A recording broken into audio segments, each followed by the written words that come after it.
Hello everyone, now I will show you how to set up your NETGEAR router, WNDR4500. And before I start, I want to remind you that if my video will help you, please support my work. Half of all donations I send to animal shelters.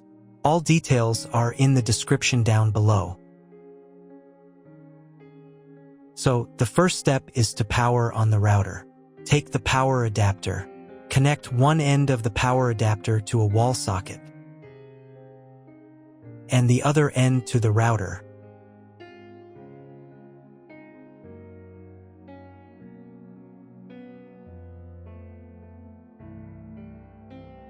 And the other end to the router.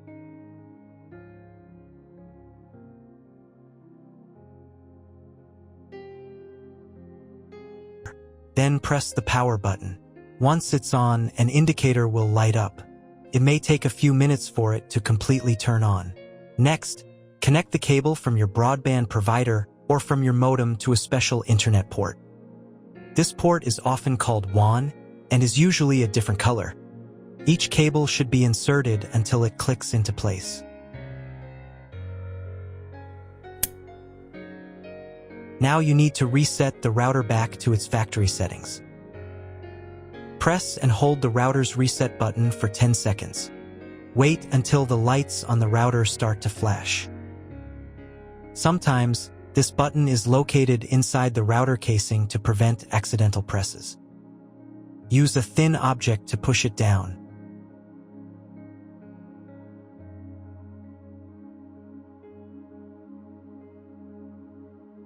The router will restart, and all the settings will go back to their original factory settings.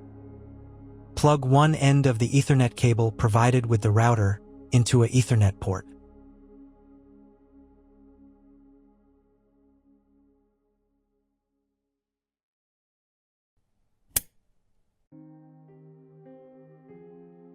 Plug the other end into your computer or laptop's Ethernet card. Please wait a few minutes for connection. Great, the router is now connected to your computer. Now you will need to set it up.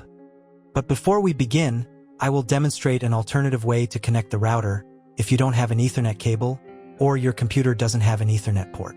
Just connect the router to the power adapter and the cable from your internet provider.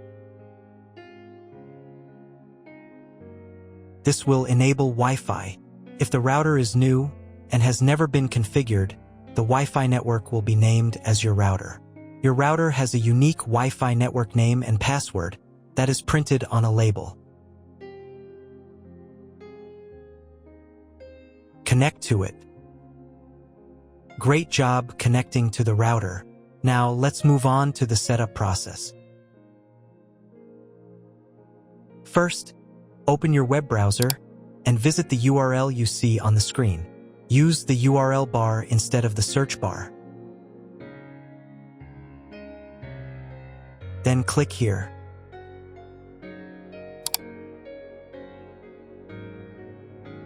Read NETGEAR terms and conditions and click I agree button.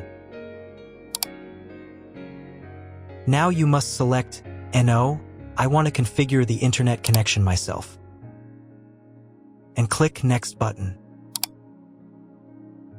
And then click OK.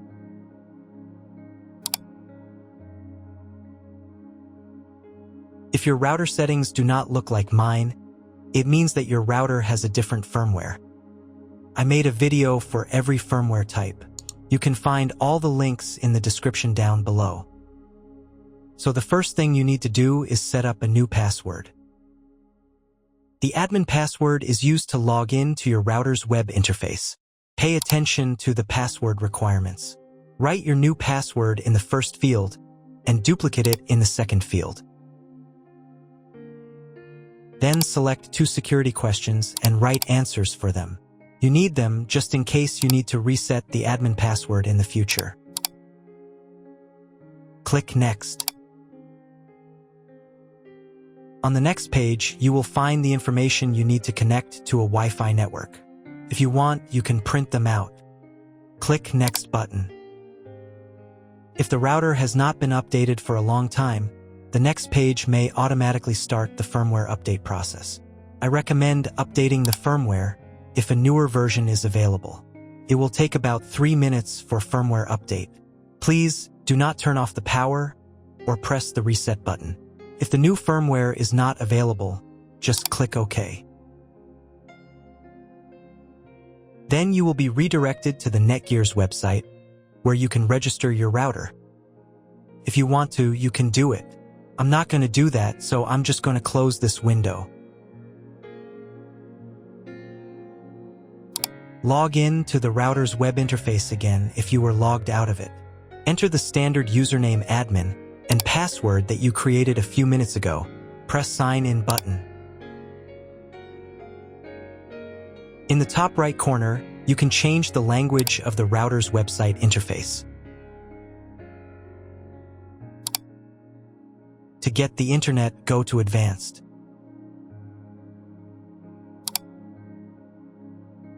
Setup Wizard.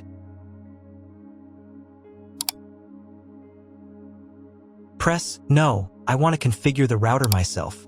Then press Next button.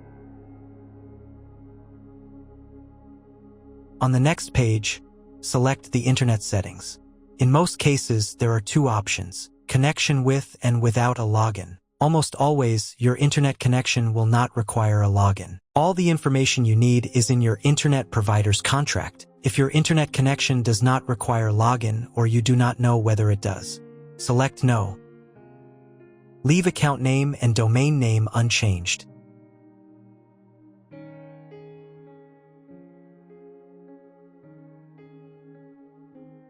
Then in Internet IP address section, choose Get Dynamically from ISP. In the DNS section, select Get Automatically from ISP as well. If your internet service provider only allows access to a specific MAC address, you must copy the MAC address of the main computer. If you are unsure of these settings, choose Use Default MAC Address. Check again that your settings are the same as mine. And click Apply. In most cases, it is not necessary to clone the MAC address. But if you can't get the internet connection after quick setup, later in the video I will show you how to clone MAC address. Now you need to reboot the router.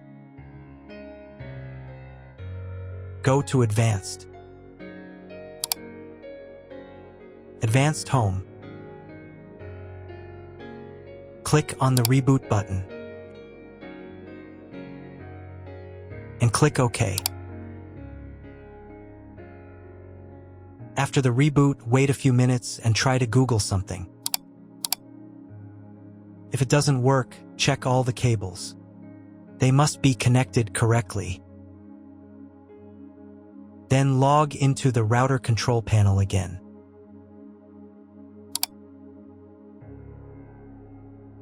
Go to Basic, Internet, and choose Use Computer MAC Address.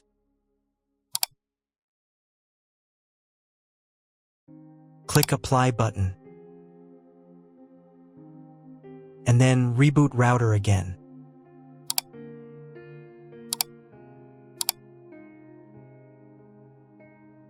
After a few minutes, check your internet connection. That's all. If my video was useful, please support my work. I send half of all donations to animal shelters. All the details are in the description below.